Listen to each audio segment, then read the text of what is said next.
Yang dilaknat oleh Allah adalah orang-orang yang membenci anak cucu Nabi Muhammad. Aitrati Rasulullah. Siapa mereka? Mereka adalah Sayyidina Ali, Sayyidatuna Fatimah, sanaknya Sayyidina Hasan dan Husain, wa dzurriyyatihima, dan anak cucu Sayyidina Hasan dan Husain, mereka ahlul bait. Mereka ahlul bait. Saudara sekalian, ada video menarik yang harus sama-sama kita saksikan. Ada seorang Habib yang lagi pengajian ya, dimana nanti dia akan menyampaikan salah satu statementnya. Barang siapa yang tidak cinta kepada habaib, barang siapa yang benci terhadap habaib, nanti matinya saudara sekalian akan masuk neraka tanpa hisab. Tidak perlu dihisab. Ketika dia mati, langsung jebloskan ke neraka, saudara sekalian. Dan nanti Anda akan sama-sama saksikan dari awal sampai terakhir pengajiannya full, daripada bagaimana nomor satu itu adalah mencintai ahlul bait Nabi, mencintai habaib menurut tafsirannya. Padahal ahlul bait itu sudah jelas diterangkan oleh Nabi Muhammad SAW, hanya 5. Oke, selengkapnya mari kita sama-sama simak video berikut. Silakan. Orang-orang yang menghalalkan untuk menindas, menyakiti, menghina keluarga suci Nabi Muhammad. Hati-hati. Yang dilaknat oleh Allah adalah orang-orang yang membenci anak cucu Nabi Muhammad. Aitrati Rasulullah. Siapa mereka? Mereka adalah Sayyidina Ali, Sayyidatuna Fatimah, sanaknya Sayyidina Hasan dan Husain, wa dzurriyyatihima, dan anak cucu Sayyidina Hasan dan Husain, mereka ahlul bait. Dan jangan kau benci mereka. Kalau mau tanya dalilnya, apa dalilnya cinta kepada ahlul bait? Quran nanti ditafsirkan beda, hadis tafsirkan beda. Tak perlu dalil. Tak perlu dalil. Hubbullah wa hubbur rasul. Hubbun nabi, hubbu ahlil bait was sahabah. Ini butuh hati, enggak butuh dalil. Butuh hati yang bersih mencintai mereka. Tak perlu dalil, kif. Orang yang bersahabat dengan Nabi ditanya, wajib gak kita cintai mereka? Itu majnun. Ana cinta sama guru ana, teman guru ana hargai. Ana cinta dengan istri ana, teman istri ana cintai. Wakif inti cinta Nabi, gak cinta dengan sahabat Nabi? Sudah gak perlu dalil, gak usah Quran, gak usah hadis, pakai akal. Orang yang Allah pilih menjadi sahabat Nabi, kau benci? Yang kedua, orang yang Allah pilih menjadi itrah, anak turun Nabi Muhammad, keluarga Nabi Muhammad, kau benci?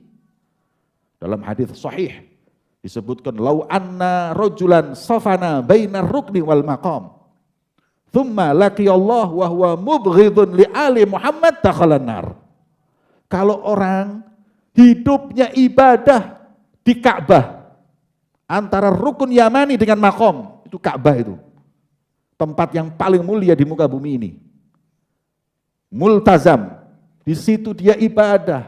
Dia sujud sama Allah. Sofana maknanya bersimpuh di hadapan Allah di situ. Sampai seumur-umur sampai mati. Kemudian bertemu dengan Allah. Mati, meninggal. Wa huwa mubghidun li ali Muhammad. Dalam keadaan dia benci dengan anak cucu Rasulullah. Kata Nabi Muhammad, dakhalan nar. Udah gak usah dihisab, masuk neraka ini orang. Mana amal ibadah ente? Kalau sudah ada bughd fil qalb, ada iri dengan ahlul bait. Kalau ente mengatakan, kenapa sih? Apa kemuliaan mereka apa? Ana tanya sama ente, wes ente kemuliaan ente apa? Kok ente dipilih sama Allah menjadi khairul ummah? Apa boleh umatnya Nabi Musa iri kepada Anda? Apa boleh umatnya Nabi Isa iri kepada Anda? Para anbiya, mereka punya umat, tapi yang paling dicintai oleh Allah sudah yakhtassu bi rahmatihi man yasha. Allah mengkhususkan dengan rahmat siapa yang dia inginkan. Kita ini sudah dipilih sama Allah sebagai paling baiknya umat. Umat Nabi Musa dan Isa gak usah kritik. Gak usah gak ridho, ini sudah pilihan. Kita paling afdolnya umat, sudah. Kenapa ya Rob? Kok aku kalah umatku dengan umat Nabi Muhammad? Jawaban Allah, yakhtassu bi rahmatihi man yasha. Terserah Allah. Allah yang ingin, Allah yang berkehendak. Sudah, berarti ente mendapat kemuliaan. Kemudian di antara umat Nabi Muhammad ada khususiyah lagi. Siapa? Ahlu baiti Muhammad. Anak cucu Rasulullah. Jangan ente gak ridha. Yakhtassu bi rahmatihi man yasha. Allah pilih dia. Allah angkat kedudukannya. Yang wajib untuk kita cintai demi Nabi Muhammad SAW. Maka itu barang siapa yang membenci keluarga Nabi Muhammad, maka ambil kepastian bahwa dia dilaknat oleh Allah. Dilaknat oleh Nabi Muhammad, didoakan diusir dari rahmat Allah. Maka kalau ada sedikit pun hasad, ada sedikit pun benci di hati kita untuk anak cucu Rasulullah SAW, minta, nangis kepada Allah. Gimana ente ada kebencian, ada kehasutan di hatimu atau iri dengan sesuatu yang telah Allah Subhanahu wa taala tentukan? Ya. Ketika Nabi SAW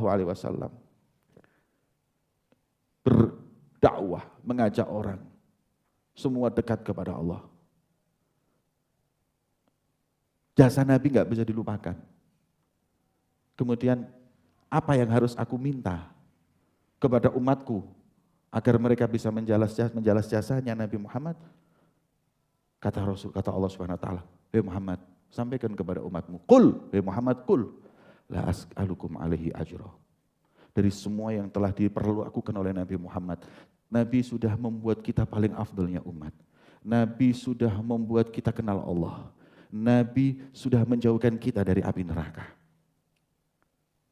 Maka balasannya Allah mengajarkan kepada Nabi Muhammad, sampaikan kepada umatmu, aku enggak minta imbalan apa-apa illa mawaddata fil qurba, kecuali kalian cintai anak cucu Nabi Muhammad. Fahubbuka li ahlil bait, hubbuka li jaddihim.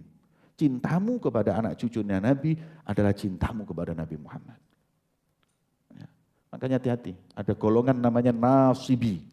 Apa nasibi? Nasibi itu pembenci mereka anak cucu Rasulullah. Ada lagi Rafidhi yang membenci sahabat Nabi. Maka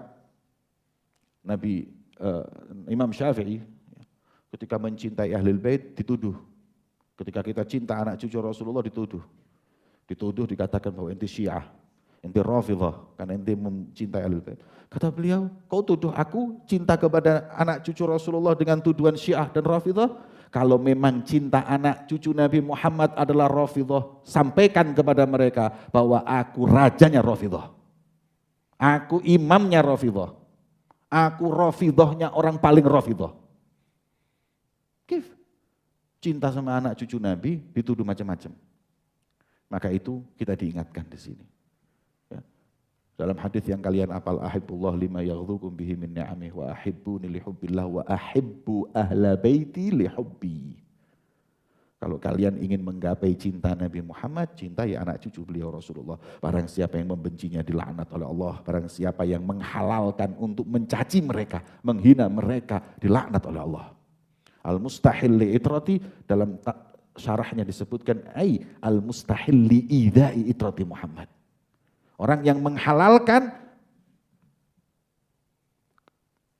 hukum atau perbuatan mencaci anak cucu Nabi Muhammad dilaknat oleh Allah. Oke, saudara sekalian, itu ya tadi pengajian seorang Habib ini. Kalau tidak salah ini namanya Habib Jamal ya. Dimana salah satu penyampaiannya yang sangat bergejolak di hati kita. Dia menyampaikan salah satu tafsir daripada salah satu hadis Nabi Muhammad ya, kalau tidak salah tadi, saudara sekalian. Dan ternyata dari sekian banyak tafsiran-tafsiran yang ada, ya ketika ada orang, memang benar yang disampaikan, ketika ada orang yang membenci pada zuriyah Nabi Muhammad SAW, maka dia tidak akan dicintai oleh Allah. Barang siapa yang cinta Nabi Muhammad juga akan mencintai daripada keturunan Nabi Muhammad. Tidak akan sempurna cinta kita ketika kita hanya cinta kepada Nabi Muhammad dan membenci daripada keturunannya. Nah, jadi yang menjadi pertanyaan saudara sekalian, siapa sebenarnya keturunan Nabi Muhammad ini? Apakah orang yang mengaku-ngaku seperti Habaib ini? Ya tentunya tidak. Menurut daripada banyak kajian seperti kajian Kiai Jumaluddin, lalu kemudian dari segala tes DNA, secara tes DNA-nya mereka bukan J1, bukan orang Arab saudara sekalian. Yaitu haplogrup mereka rata-rata G saudara sekalian, Yahudi Ashkenazi. Orang Yahudi, bukan orang Arab saudara sekalian. Nah, ketika Habib ini menyampaikan, inti daripada ceramahnya itu adalah memuliakan anak cucu Nabi, memuliakan para zuriat Nabi.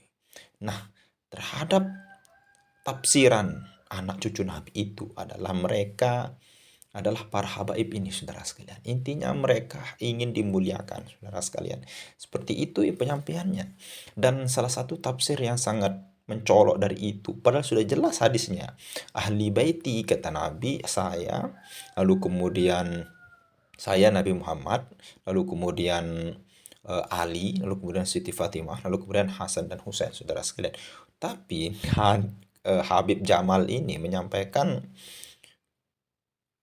Nabi Muhammad, lalu kemudian Ali, lalu kemudian Siti Fatimah, Hasan Husain, dan zuriyahnya daripada Hasan Husain. Bukan zuriyah Hasan dan Husain, itu beda lagi, saudara sekalian.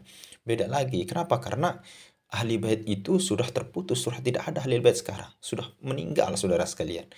Ahli bait itu yang dipeluk dan diselimuti oleh Nabi Muhammad, bukan para habaib ini, saudara sekalian. Itu definisi ahli bait. Beda dia dengan itrah Nabi Muhammad, lalu kemudian zuriyah. Beda lagi halnya itu, saudara sekalian. Nah, ini salah satu hadis, salah satu dalil yang diselewengkan tafsirannya. Semata-mata niatnya satu, saudara sekalian, yaitu untuk memuliakan daripada golongan mereka, saudara sekalian. Ini salah satu buktinya bagaimana mereka pengajiannya ketika ceramah di mungkin apa yang dibahas, saudara sekalian, tapi intinya ketika kita mendengar daripada pengajian yang tadi, ketika mendengar daripada ceramah Habib yang tadi, intinya satu, memuliakan Habib, saudara sekalian. Ya, mungkin hanya ini saja yang bisa kita sampaikan, mudah-mudahan bermanfaat. Sekian, assalamualaikum warahmatullahi wabarakatuh.